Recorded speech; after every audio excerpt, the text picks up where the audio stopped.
Hey everybody, welcome to Sunday Slowdown at J&J Acres, and we have several things we would like to share with you tonight. Lots of different topics that we'd like to share with you. The first thing I want to mention is just the housekeeping items. Please, if you have a question, make sure you type it in all capital letters. That way Jennifer will notice it and get my attention, and if it is the topic we are talking about right that minute, she will interrupt me and make sure that we cover your question. If it is something related to anything else, we will capture that question and answer it toward the end of the show. So make sure you type your questions in all caps so that we get to see them. I would like to remind you that we do this show as a part of the homesteadnetwork.com. If you're interested in gardening, homesteading, prepping, and self-reliance, head over to the homesteadnetwork.com and check out the list of channels there and support the other YouTubers that try to make sure you have something better to watch on TV. Alright, I think that's all the housekeeping items for tonight. Hey, Jared. Yes, ma'am. Are we still in Mississippi? We are in Mississippi. I could have sworn that I woke up 2 days ago and we hadn't left Tennessee yet. Well, it was quite cold. It still is quite cold. It is still quite cold. Not as cold. How cold did it get? We were forecasted to get down to 12 degrees Fahrenheit, but something else I'll talk about later indicated we got down to about 17 degrees Fahrenheit. Wow, 17 degrees. And that is very unusual for us and not unusual at all for the other half of the country. Well, yeah. Maybe a quarter of the country. Just thinking about the weather patterns right now. Yeah. You know, they talked about this a little bit over at Alderman Farms earlier tonight, and really, you know, folks, cold weather in Mississippi, it's unusual. We moved here from Colorado. We're used to 5 foot of snow and going to work in 5 foot of snow and everything else. But it is an entirely different thing when you have the equipment and experience to deal with that kind of weather, and you don't. I saw on Facebook somebody posted a meme joking around about how, and I don't know if it was a true news story or not, but supposedly in Connecticut at one point, the temperature got up to 90 degrees and the schools got closed. And they're trying to make it this us versus them kind of fight, which is why I usually hate most memes, but or a lot of things in general.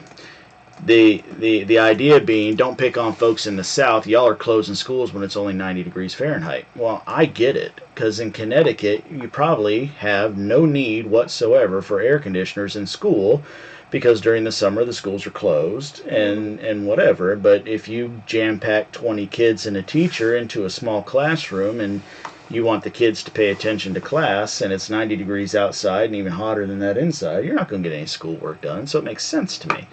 But anyway, so yeah, it has been very unusually cold, and as much as I personally love the cold weather, you do adapt to the area that you live in, at least to a certain extent.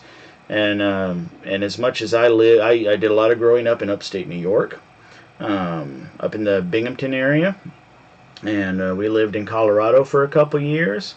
But the longer I stay in Mississippi, you know, 32 degrees outside feels like it's negative 32 degrees outside. Yes, it does. Now, for the record, because he feels that cold, it's actually quite hot in here. Yeah. It is quite warm in here. She's just wanting to be funny and show off some of her new things that I got for Tennessee. Yeah. All right, so to get started in the show today, one thing I wanted to talk to you guys about is my health. My health has been on a bit of a roller coaster here lately. I believe I've shared with you before that I went and saw the doctor because of some pain I was having in my chest, and I was told I had high blood pressure, but there was no good reason for it. Well, I have again seen the doctor for a follow-up. I've been on a certain medicine for a month, went back for a follow-up to see how that was doing, and we decided to change medicines because I was noticing I also had a very high pulse rate. Or at least it seemed very high to me. I went out and I purchased one of these very nice blood pressure machines, and this thing is as high tech as it gets. We could have easily bought a regular blood pressure cuff and taught Jennifer how to take blood pressure and saved half the money. This fancy little thing takes my blood pressure and checks my pulse, and then it actually will even connect to my phone and or the computer, and I can go into my doctor and say, here's a chart. I've been checking my blood pressure, and these are the changes I've been seeing. And so that's what I did, and I went into the doctor. If you're wondering what this is, there's a linky down in the description there. I should take a half step back. The first time I saw the doctor... Excuse me. The first time I saw the doctor, you okay? Yeah. Okay. Wrong pipe. Okay. The first time I saw the doctor, I asked her what kind of a blood pressure cuff would she recommend, because before I ever really went to the ER, we have a wrist blood pressure cuff, and it told me I was as healthy as an ox, and my blood pressure was perfectly fine. So clearly it is not accurate, and she confirmed that those are the least accurate kind of home blood pressure checking devices. And so she recommends something like this that connected to an actual arm cuff, and took it. And so now I can take that into the doctor, or take a reading off my phone, just show her my phone, and she gets to see a chart on how my blood pressure has been doing. But I had this concern about my pulse rate because it was staying in the like 110, 112 kind of area. And I was still having a slight bit of pain, but my blood pressure was perfect. It was optimum. And so, in being able to do that and communicate that with the doctor, we've discovered a couple things. I have always known that my problem with eating is irregular schedule eating. There's probably 90% of the time I wake up and I have breakfast. I make a thermos of coffee that goes to work with me, and I drink that thermos throughout the day. So it probably amounts to 5 cups of coffee throughout an entire day. Then probably 80% of the time I don't eat lunch at all. I don't take the time, I don't bother with it, I just sit at my desk. And then at night, any sort of number of things. We don't have a lot of bad food in the house. We do have nights where the kids get chicken nuggets and tater tots, or macaroni, cheese, and hot dogs, but those days are like blue moons. They don't happen very often. But our diet does generally consist of beef or pork, though we do have a good bit of chicken, and we do put in a little bit of fish. Maybe once a week. Yeah, and so forth. But anyway, the reason I'm mentioning the diet is because when I came back to the doctor and was telling her about my pulse concerns, she already had it scheduled for me to come in and get a whole bunch of blood tests done. So I came in fasting and did all these blood tests, and she said that I forget how she phrased it, but apparently I was supposed to understand what it meant, and I had to ask her what it was. But the regular blood work, the blood test, whatever, the thing that supposedly shows like your white blood cells, your red blood cells, and all those other, I guess, typical things that you would test, she said was outstanding. And then she brings in the second test. It took a little bit longer to run that one. And she starts going over things, and she says, well, you did fast for this, right? And I said, well, yeah, I did. And she's pointing that my glucose is a little high. And a couple other things too. And she says, well, she even had to ask whether or not you're an alcoholic. Yeah, something about it. Asked, I said I had one beer the night before. Yeah. Well, anyway, so she gets to the punchline. She says, okay, she was gathering information, and then she got to the punchline where she showed me the cholesterol levels. And what it boiled down to was that my good cholesterol was almost non-existent. It was extremely low. My bad cholesterol was a little bit high, and my triglycerides, am I saying that right? I think that's what it is. Whatever they are, were off the charts. They were super high. You missed something. Okay, what else did I skip? Your good cholesterol was so low, your bad cholesterol didn't even register on the test. Yeah, they couldn't. Yeah, they couldn't get an accurate reading for something. Like the actual number count. So that was the overall cholesterol. That was the overall. The overall cholesterol was just a little bit high. Right. So anyway, so what it boiled down to was they put me on some medicine as an immediate don't let Jared die kind of measure. And that's about the only time you're going to get me to take medicine. And now we got to think about diet changes.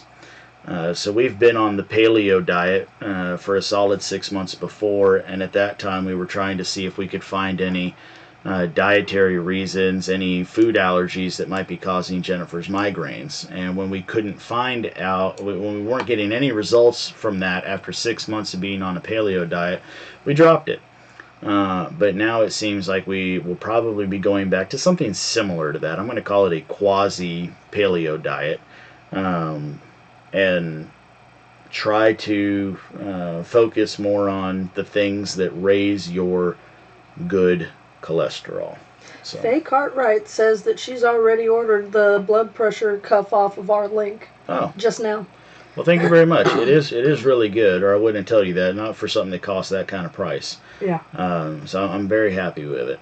And I know I didn't prep. And he ran it once in the doctor's office and got the exact same reading the doctor got. Yeah. So I wouldn't, I didn't prep anything for this. I don't have any of the pictures loaded on my computer.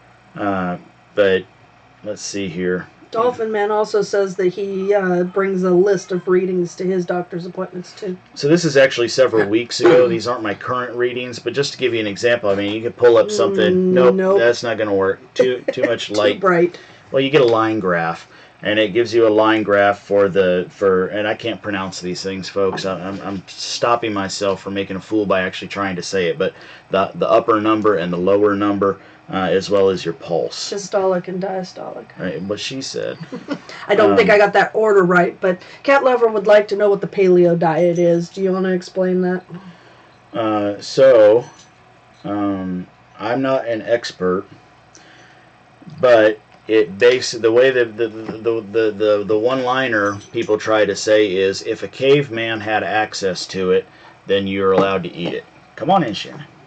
Puppy wants in. So, for example, a caveman would not have been milking a cow, but a caveman would kill a chicken. A caveman would not have been growing many different kinds of grains that have become the staple of the world today, but would have been eating other stuff. So it's not quite raw food. You're allowed to cook your food. But it is certainly a no processed food whatsoever kind of diet. I don't know a better way to explain that to you. No processed foods, and with a little bit of common sense into what has mankind started to eat that we wouldn't have ate 200 years ago. And it's not just meat, it's also vegetables and fruit. Compass Rose, I am actually on a lot of magnesium at the moment. It doesn't really help, but I'm on it anyway. John Lord, we actually have been using a lot of coconut oil. He says it helps dissolve cholesterol. Yeah. But we've been using a lot of that. And Levi would like to know if you're taking an omega-3 supplement. I am not currently taking an omega-3 supplement, but we'll see. I would like to try to find a way to change it in my diet and not take any kind of pill at all. And for two reasons. I don't like the idea of taking pills. I'm not a big fan of it. I mean, I do it. If I've got a sore back or something and I can't get rid of it real easily, I'm going to take some ibuprofen or something. But to sit there and say, well, I've got to take any kind of pill, even an omega-3 supplement every single day, doesn't appeal to me. I don't like that idea. I don't like the idea of being told, I got to take this pill every day. I'd rather be told you got to eat a piece of fish every day than be told to take a pill. Maybe that's just me. Maybe it makes no sense whatsoever. But that's where I'm at with it. So, Suburban Hillbilly, a moderator? I have no earthly clue. Right No. there. No, she's not. You want to grab her? Does she need to be? Yeah. Okay. It's over on the right. Oh, okay. Sorry. Wheat Tree's recommending more. And I honestly thought Suburban was. There you go, Suburban. Go ahead and refresh. Okay, so that big history was to tell you that I am stinking exhausted. Folks, I don't know how long I lived with the blood pressure up in the 150s to 170s over 130s. But that was the kind of blood pressure I was pumping out when I went to the ER. And I don't know how long I've lived with a pulse of over 100. But as of today, on this medicine that the doctor put me on, I'm getting blood pressure of like 107 over 70 with a 75 pulse rate. And so with that, as the doctor told me would happen, I'm exhausted. I just feel just exhausted. And I would love nothing more than to say, thanks for being with us tonight. I'm going to bed. But the show must go on. And I got a lot of fun things I want to share with you guys. You tried telling me earlier today that Brandon and I were going to run the show, and that just... No. And Mama rules the roost, and Mom said no. He runs the show. If I were running the show, I'd be sitting here staring at the screen going, hey, everyone. So if I sound exhausted, if I seem like I am out of it, that's why. My body has gone very quickly from extremely high blood pressure to a very low normal blood pressure and a very low normal heartbeat. And when you do that, you feel bad because that's not how your body is used to feeling, and it's going to take time for me to get back up there. So, Urban Girl, the doctor didn't say coffee is not good. It's all the creamer he puts in it. Yeah, she said I could have the well, as a matter of fact. Okay, so I know this is a crutch of mine. I have a big Stanley brand thermos, okay? And I think it holds about 4 or 5 mugs worth of coffee. And I told her, look, I don't measure it. I just know how much creamer I like to add to it, and I like to add the liquid creamer. And so I pour the liquid creamer in, and then I fill it up with coffee, and I take it to work, and that's that. And I said, at 5 mugs worth of coffee, there's no way there's even close to a 1/4 cup worth of creamer in that. And she said, well, that's probably fine. But that said, I am going to try to take the creamer entirely out of the diet. For the last 3 days, I've only had tea. Been drinking things like plantation mint tea is one I like, and Earl Grey is one that I like. Actually, I like them, and he started drinking them because I like them. Well, I wouldn't drink them if I didn't like them, but I tried them because you liked them. Right. And get my caffeine that way, because I am certainly addicted to the caffeine. I get a headache like crazy if I don't have it, and I'm sure there's probably a lot of things to be said for getting weaned off of that altogether, but whatever. So that said, and now you guys know all about that, I'd like to share with you a couple things that we've gotten in. We've received a few things, and I want to share that with you. We got a lot of Christmas presents this year from people that are other homesteaders. Well, you say a lot, and I'm only about to show 2, so... Well, I know you're only about to show 2, but we've showed others last week. Now, I don't think these people want me to mention where this came from, but this is something neat that we've got. It's a little cutting board, and if you can read that, if I can get it the right way, it says, "The harvest is plentiful." It's kind of carved in there in cursive writing. And I like things that have utility, so this will probably get used. I will just use the backside where there's no writing, and then I can sit it up and use it, and sit it up and use it. So a nice cutting board. I'm sure we'll get a lot of use into that. I use a plastic one right now, and it'll be nice to get off the plastic and onto some wood. So, and then next, I want to share this with you. We got a little gift. This actually started because I saw something over on Daddy Curb's channel, and I basically made a joke saying I was jealous or something about that, and I ended up getting this little package in the mail from the Weekend Homestead. So if you want to support the Weekend Homestead, go over there and check out their channel. But I'll read one of the paragraphs out of this letter to you. It says, "In this package," which we got a nice little Christmas sock of a package, "are 4 small packs of our maple sugar candies we make every year from syrup tapped from the trees on our property on the homestead in northern Wisconsin. These are made from 100% real Wisconsin maple syrup. They have some videos online of them making the syrup, and this year in their how-to videos.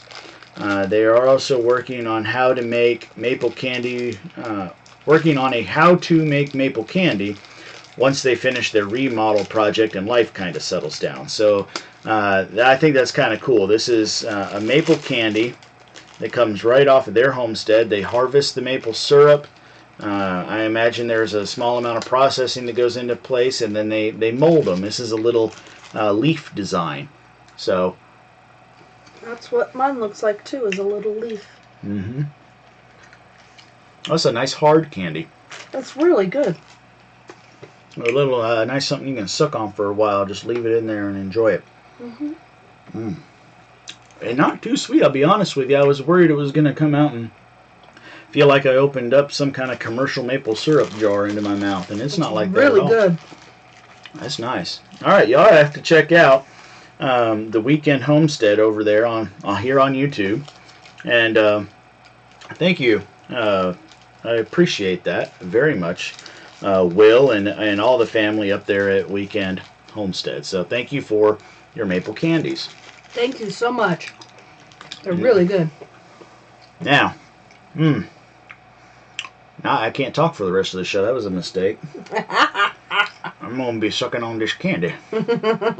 Alright, so I want to share a couple videos with you. Since we've been home, we have not seen a single deer on the camera.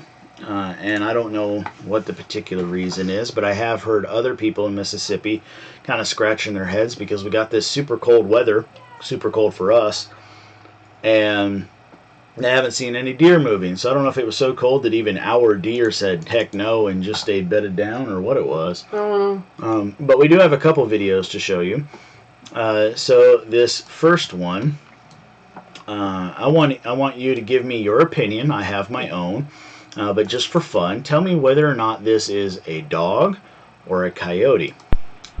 So it's only there for a split second, but don't worry, it'll come back around in just a minute.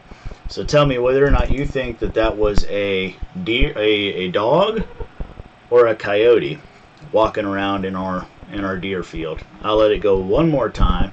Is this going to be a dog or a coyote? Now Wayne in Ohio said no deer either. Really? Mm-hmm. Alderman Farm says coyote. John Lord says coyote. Green Gables says not a dog. So it looks like a lot of people are saying coyote. No doubt.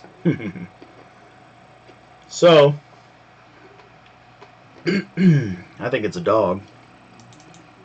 You want to show them why, or do you have that loaded? I don't have that loaded. I kind of half thought everybody was going to say dog. So, we have had a ridiculous amount of dogs coming through there. And I have a daytime video. It would take me a while to go figure it out because I don't remember what camera it was on, and I have all my videos organized per camera and things like that. But I have another video during the day that shows a dog that I think is the same as the one in that nighttime video. And it is clearly not a coyote in the day. Now, I could be wrong that those are not the same animal because they were in different parts of the pasture and different depths. So I couldn't compare size and things like that. Right. But I think that whether it was just dogs or whether it's a dog and a coyote, either way, I think is another major reason we haven't had any deer in our deer field in the last week. They're just the next door neighbors. One of our next door neighbors has in the past, I don't know if they still do, raised huskies. And there is a husky that is theirs that has been out and about. And while we were gone on vacation, it wasn't of any concern to me. And since we got back, this is the first time I've seen video to confirm that the dog is still out and about. And it has a couple buddies it likes to run around with. Now, they haven't caused us any concern, except they may be running off the deer.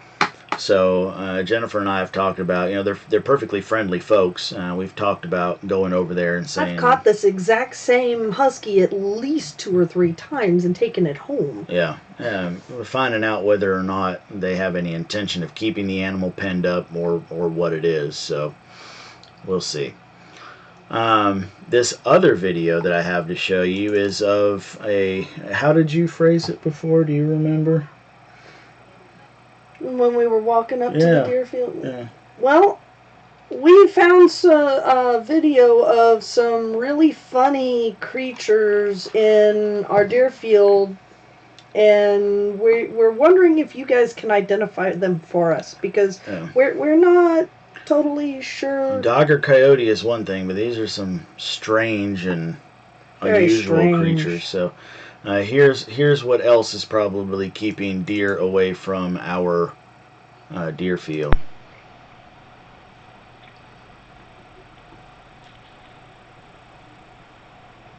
Y'all let me know if you're getting any sound from that video. You should be able to hear them talking.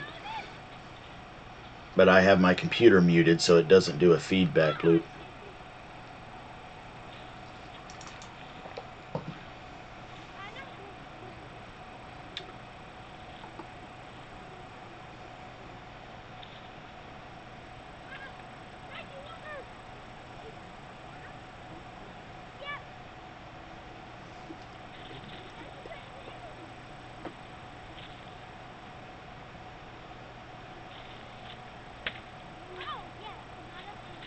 I don't know. Can you guys identify those for us? Strange looking things.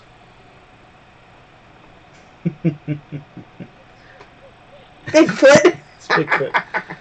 You say Bigfoot. Watch this toward the end of the video. Oh, John can hear him good. Not a doggity.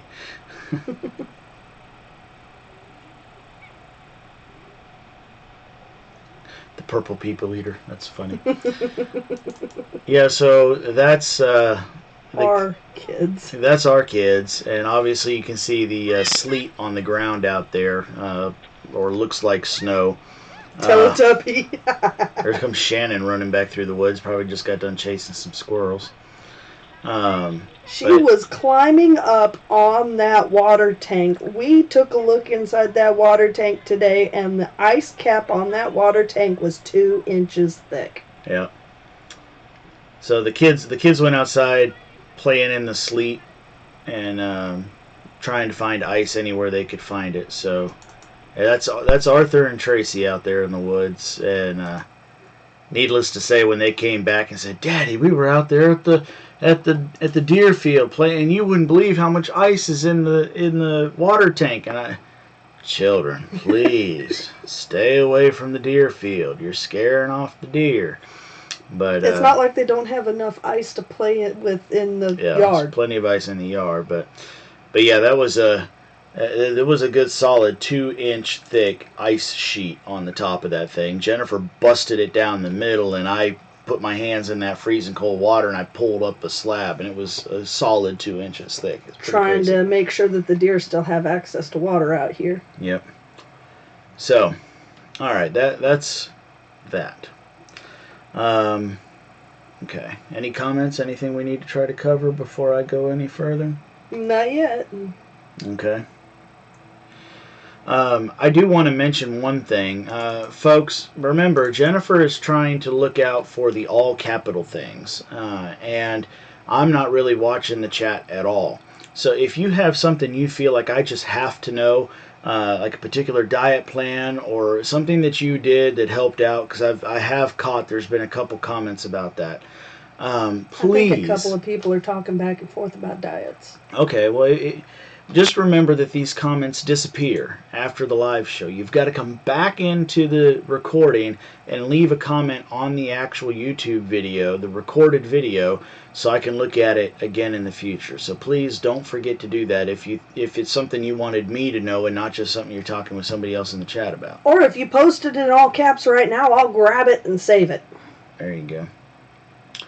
All right, so the next thing I have for you is our family vacation. We talked a little bit about this last week because we had just got back in the house. We got all those pictures posted. Yep, and I stopped myself talking about it anymore. I did post pictures over on Facebook. If you follow me personally over on Facebook, I didn't share it on the J&J Acres page because it's not really homesteading. It's family, but it's not homesteading. And I want to share them with you. I want to do the typical slideshow and show you what we did. And I think I want to make a point about this because we are a homesteading kind of channel. This isn't usually something that you would see. I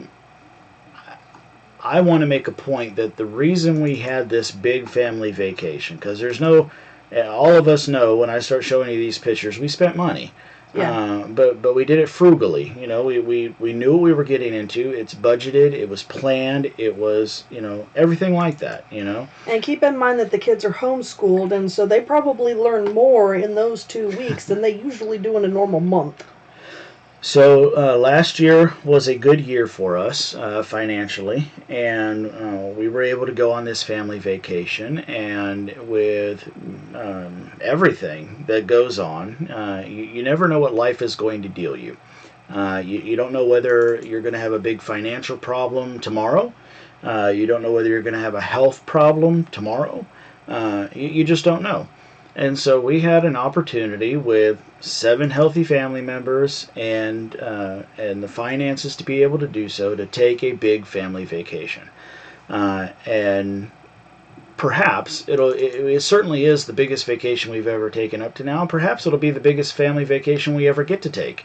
Maybe. Brandon will be turning 14 this year, and it won't be too long before he's wanting to go off and do other things. And who knows? Who knows whether or not we're able to take another one? Well, we'd love to. Yeah. But since we had the opportunity to do this year, we took that opportunity rather than pass it by and find out 20 years from now, we didn't form those memories and those connections. So. Now let me tell y'all, anyone who was not in our room last week, Gatlinburg did not burn down. Yeah, that was the biggest message that they had, and I mentioned that very quickly at the start of one of the videos that came out where I showed you that the darn strawberries were trying to bloom in January. They asked us that when we went back home to make sure everybody knew that while the major news almost made it look like the entire area completely burned to the ground, that's not true. No, not at all. There was certainly a lot of damage that was done, mostly to cabins. Yeah, mostly to cabins and hotels. A lot of their lodging for people, but there certainly still were a few local folks that had problems where their homes burned down.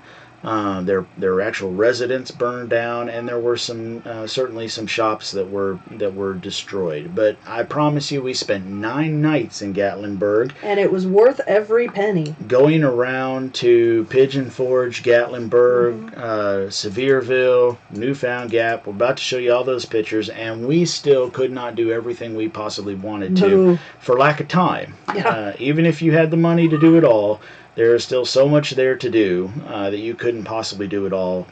Just the one day we spent in Ober, we couldn't do everything that they had there. So anyway, if you really want to support folks, they had the same story. It's interesting. You always hear about this happening where there's a disaster, and people default to these things of sending items. They send items to places. And I remember one guy telling us, I forget how big he said the warehouse was, but just on the outskirts of Pigeon Forge, I want to say it was well over a football size field. I forget the actual dimensions he mentioned to us. But I think it was 100 yards by 100 yards, 300 feet by 300 foot kind of size of a warehouse.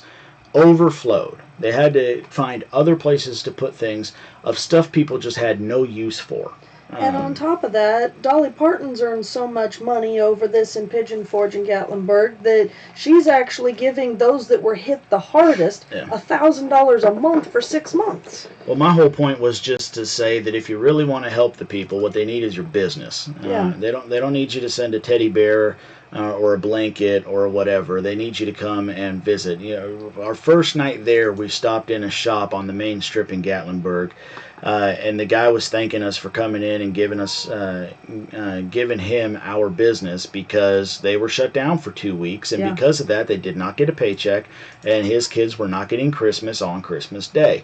And so he was appreciative that we had come in there and was giving him business. So that's the kind of stuff that they need. All right, so let's go into the picture show here, and I won't be able to see what you're typing, so I'm going to rely fully on Jennifer to let me know if you've got anything that you need me to stop and cover. But yes, sir. Starting here first is our Christmas tree for this year. So this is a small Christmas tree, and I mentioned to folks before about Santa Claus. And there is the Santa Claus that my mom has had ever since she was born and has always been under the Christmas tree. So that's the little Santa Claus underneath the tree there. And these gifts all were from family. This was from two of my sister's families, my dad and his wife, and also Jennifer's mom. And then later in the thing, there's a picture of. It's not in order. I didn't know how to get it in order before the show. Now, when y'all see the amount of gifts the kids got under the tree, just keep in mind that we came up to them back in October and gave them the option of whether they wanted a whole bunch of gifts under the tree or snow. Right. Yeah. The kids wanted vacation with the chance of trying to see snow. So that's what we gave them. Yeah. All right, so this is an area off the main strip in Gatlinburg called The Village. It's a little shopping nook. I say little, it's actually quite extensive. This was the first night we got there. We went and grabbed the cabin and unloaded and then came down into town and walked around a little bit and had dinner. And this was one of the places we stopped and took some pictures of. So this is The Village off the main drag there in Gatlinburg, and we've just got the kids in all these different poses. This was kind of a fun little place. At the top of this fountain at night, there's a fire. So there's I don't know what's coming out at the top of that, butane or something probably, that they ignite. And so you've got this water fountain that has a torch on the top of it. And so we were it was clearly set up for photography with these couple of trees in the sleigh, and so we took advantage of that.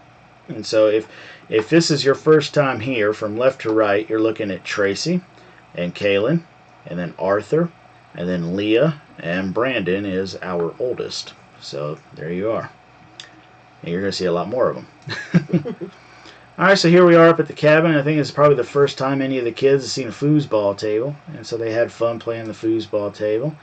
And Mommy was giving Kaylin some tips on how to play the pool table. Of course, that's probably not a regulation pose, but it was keeping the kids happy that they got to play pool with. Daddy was the opponent at this point. So, and there's Miss Leah learning. And the boys fighting each other. Apparently, as I have been told, Arthur did legitimately beat Brandon one time, and Arthur's never going to let it go. Oh, of course not. If you beat your big brother at something, would you ever let it go? Probably not. I mean, really. And this was the view out of this is a 2-story cabin. This is the view. This is actually a futon mattress and a couch, and looking out over the deck on the second floor there. Miss Leah was quite proud of herself, made a shot there, and thanking Mommy for the help. With the boys playing in the background. Tracy never really did want to do what we told her to when it came to how to hold the cue stick, but again, still had fun and didn't damage the table, so Daddy's happy. The floor between the first and the second floor of this cabin was just the wood for the floor. And she kept jumping the cue ball across the table and off the table and onto the floor. You wouldn't believe how much we kept jumping out of our skin every time that ball hit the floor. Sounded like a darn avalanche or something. Yeah. All right, and we've got Mommy is relaxing in the hot tub. getting a few quiet moments to herself. To myself. You were there with me. Well, without the kids. Getting a few quiet moments without the kids. That's more accurate. And the girls got in the hot tub first, but they weren't followed too far behind by the boys. So there's all the kids enjoying the hot tub. First time any one of them have seen anything like that either. They loved it. And we did have to get the hot tub surfaced. They did have to come out and refill the thing. We had to tell the kids no splashing. Yep. They thought it was a pool. No, it's more like a bathtub. No splashing.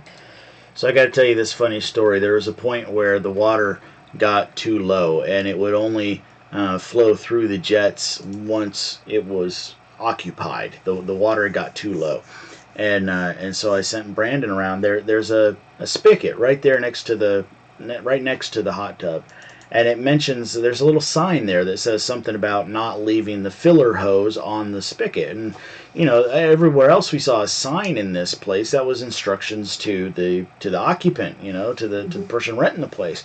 And so I thought, well, there's got to be this hose somewhere stuck under a cabinet. So we're looking everywhere for it. It's got to be under a cabinet or someplace somewhere. And so I told Brandon, I said, go find me this hose. Well, in his searches, he noticed that on the outside of the building, there was a crawl space. So the service door. With a service door that had a padlock on it, but it was locked just to the door. It wasn't, like the latch wasn't secured with the padlock going through it. The padlock was just on the door. So he opened the door, and thus commenced about 10 minutes worth of a alarm going off. Loud screeching squeal. I mean, there wasn't any give to it. It was just one solid sound. Yeah. We tried calling the rental place and finally got a hold of somebody right at the same time that the alarm shut itself off. I think it was Christmas Day, too. It was Sunday. That's the worst part of it. This was Christmas Day that this happened. And so it was stuck with that high-pitched noise, but it stopped. And anyway, just a funny story about, life on vacation. All right, so back to the picture show. All right, and so this is a fun game Jennifer's wanted for some time. This is the original version of Mousetrap. If you go to Walmart or look on Amazon, most of the time what you're going to find is their newfandangled version of Mousetrap, which is nothing like what we grew up with. Yep. I think they've revamped it like 4 or 5 times now. Yeah. I don't know how this man found the original, but he did. Speaking of what this man finds, if you look at this picture, you'll see that the kids have these paper crowns on their head. If you're not familiar, I mentioned this in another video about the poppers or the crackers, depending on where you're from and what they're called. But these are, as I understand, a traditional thing in England. And you grab one of each end and you pull, and it snaps in the middle. And you can, you get a little hat, you get a little joke or trivia kind of thing, and a little toy and whatever else. And well, guess what? Daddy found some, and I ordered some, and so that's where those are coming from. That's a fun little thing to do. Kids playing the Mousetrap. Next game. Well, this is how the Christmas tree actually looked when the rest of the presents were added. So you can see, for example, if you squint really hard, I know it's a dark photo, but in the back there is a guitar for Brandon. That was the one thing he wanted, and we did our best to make him know that it was way too expensive and we weren't going to be able to buy him a guitar and not to expect it. And I don't even remember what his second pick was at this point. But anyway, so he got his guitar. Tracy ended up getting, she loves tying knots and things, and she ended up getting a paracord bracelet kit. So some paracord, the loom that is easier to make the paracord bracelets, and everything else, and a little how-to book to do it all. Arthur, all he wanted was this book from one of his favorite YouTubers in the gaming world called Dan TDM. It's a little comic book, really. So he got a book and a hat with that character or persona on it. And was not disappointed or jealous at all of his siblings. And all the girls wanted were stuffed animals. So they both got a stuffed cat from the same manufacturer, different coats and colors, and a joke book about cat-related jokes for kid-level jokes. So, and that's all we heard the entire time we were there. Knock, knock, who's there? Yep.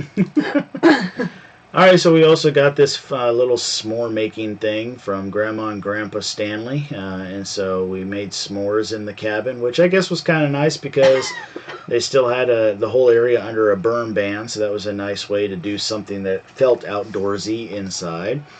Then later we went walking around, and the kids enjoyed sitting on these statues that we found out in Gatlinburg, and we ran across this black light mini golf, and so we went into the mini golf area and played the black light mini golf, and had a lot of fun with that. The kids had a blast with it and thought it was really funny that their teeth would glow, and you can see on their clothing different areas that were glowing, and Leah was really excited whenever she managed to actually get the ball in the hole. So. And if you can see an orange bracelet around my wrist, it's actually one of the first paracord bracelets that Tracy made me.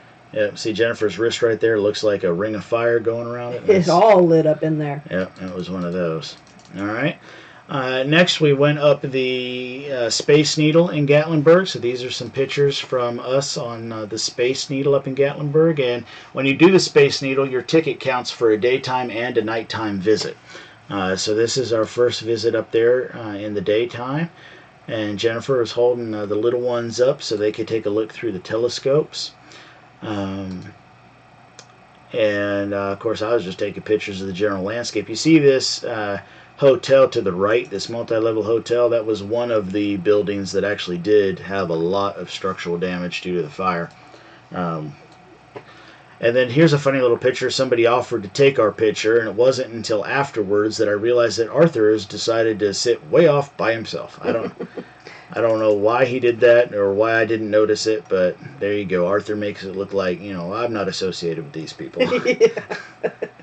All right, then we went over to, what was the name? Do you remember the name of this farm?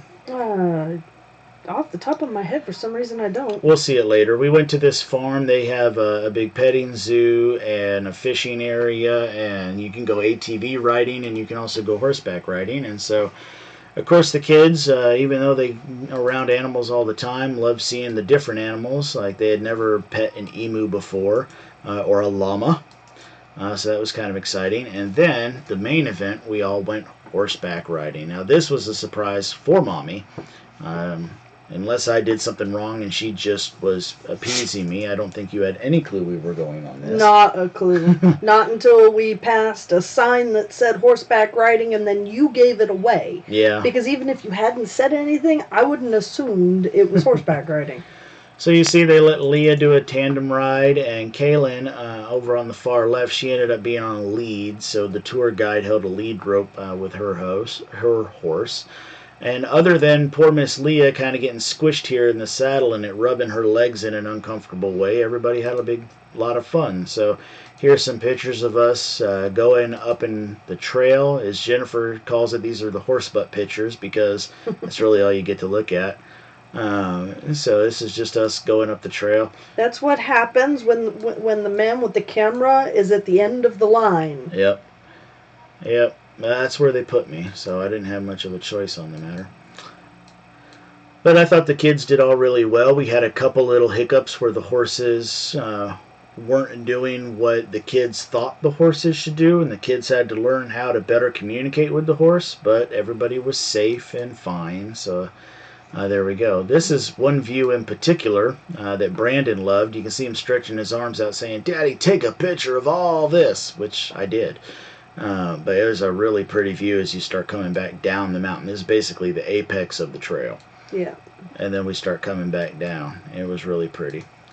So there we go. And then we're back down here. When you're done with the horse ride, your horse ride, for what we paid for, included a bottle of water and feed for the animals. So we went and got our bottle of water and feed and came over here and fed the animals afterwards. And got a little more close time with them. They had a peacock there. Best shot I was able to get of the peacock. And here's Miss Leah having a fun time with the pony. Then we came back into Gatlinburg. We went back up the Needle, and this was a picture of Gatlinburg at night from the top of the Space Needle. So you can very well tell that there's still a lot alive and active there in Gatlinburg. And it was packed. It was. There's plenty of times where we were doing the duck train, and it was just Daddy at the front, Mommy at the back, kids in the middle, and push through. So there you go. Pictures of Gatlinburg there. And while we were gone, we had some really good friends come take care of the farm, the homestead. So I just realized why this was taking me so long to get through this. I did not mean to load this many images into tonight's show. I had separated out about a third of our pictures for tonight's show, and then I loaded the wrong images. So that's why so much is on here. That makes sense. All right, so I'm going to keep blowing through this because we only have about 10 minutes left. Pretty bridge going through, and then we stopped at Ripley's Aquarium. So this is Ripley's Aquarium in the Smokies. And we saw all sorts of fun things there, from jellyfish and stingrays and sharks. The kids really loved this big giant play area that they had.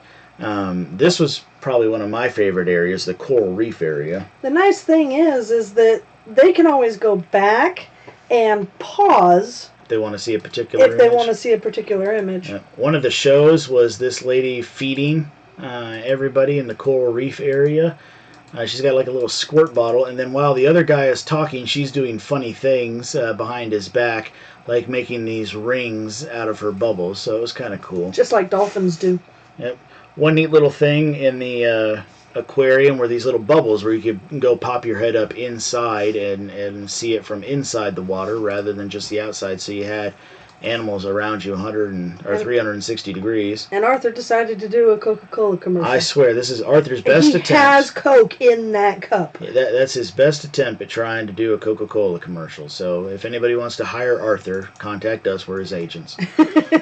All right. Barracudas and all sorts of sharks and sawfish going through here. Now this is their tunnel. This is a tunnel going through the shark tank, and so you stand on a little conveyor belt and it moves you nice and slowly through here, and you can look at all the fish and the sharks. Kaylin wasn't too fond of the idea, but Mommy held her and made her better. I thought this was the coolest looking fish of the entire place, but you know, hey, what do I know? I don't even remember what it was called, but I thought it was pretty cool looking. He is cool looking. The jellyfish, and they've got lights off to the side to make them all funny looking, and an octopus and some kind of crab. I forget what that, spider crab? Spider crab. Yeah, big old sucker. Let's see here. And the penguins. That was basically the second to last thing here is the penguins. And so everybody was really excited to finally get to them and see the penguins. It's a lionfish. A lionfish. Wee tree. Okay. So here's their penguin habitat, and you know, some interesting things here that they told us about. You'll notice some of these penguins have red bands on their left arm, and others have blue bands on their right arm. The blue bands are the boys, and the red bands are the girls. Green Gables, we didn't get the homeschool discount at the aquarium. We got the veterans discount. Yeah.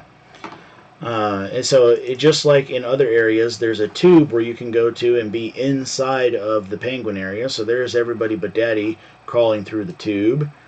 And some of the penguins at the surface level here. And there's the family starting to come up and be right inside there and get as close to the penguins as you can. So they were having a lot of fun. Mommy made the journey.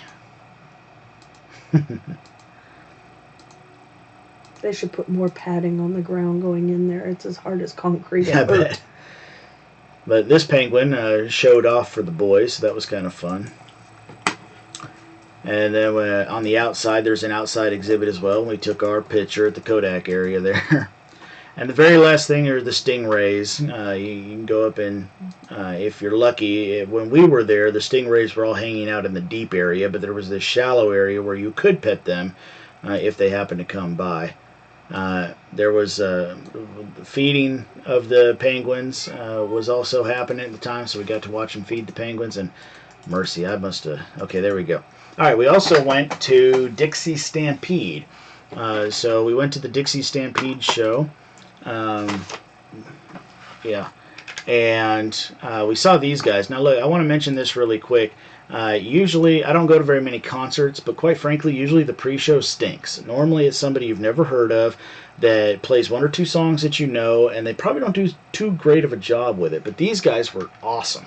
Not only were they excellent musicians, they were also amazing entertainers.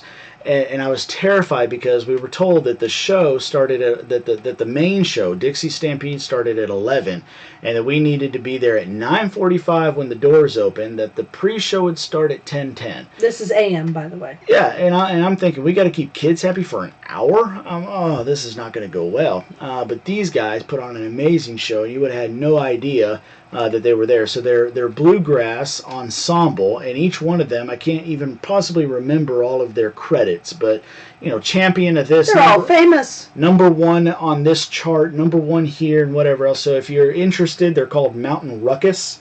We got one of their albums, and this is a double feature here. But excellent musicians. So very, very tickled with the pre-show that they put on. They were able to take covers and make compilations out of them and completely make them their own.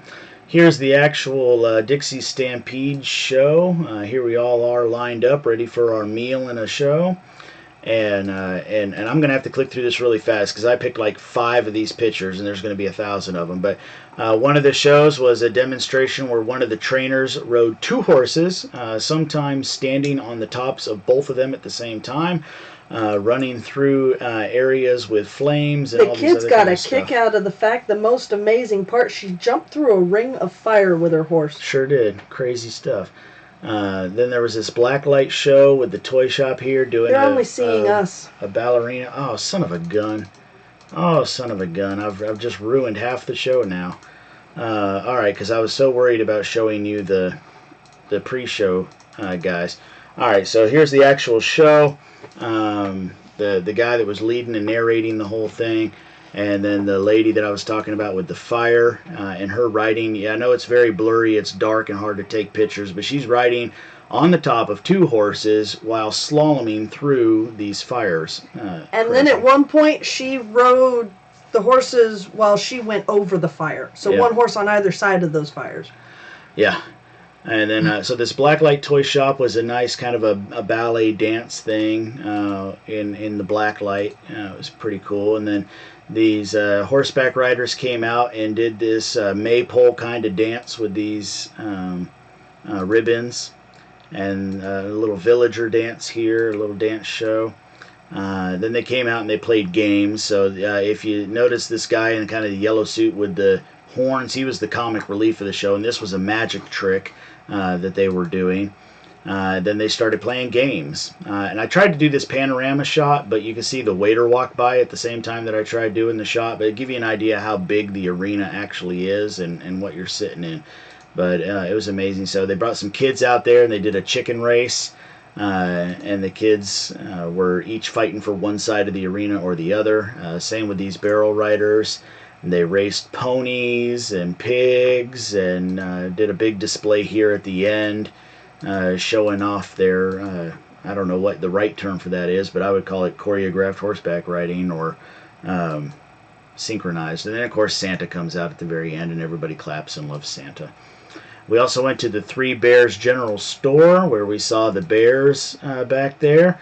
And one of them, this bear, the kid said looked like Daddy sitting in his recliner. Now, I don't know if that's supposed to be an insult to me or an insult to the bear or just a generally good description all around, but there's the bear there. We also went to Ripley's Auditorium. Saw a bunch of fun things there at Ripley's Auditorium. We also went to the Ripley's Mirror Maze. I went around in the Mirror Maze. And this is their infinity room. It's entirely surrounded by mirrors and looks like it goes out into infinity. Kids had fun posing in the Fat Man area for Ripley's.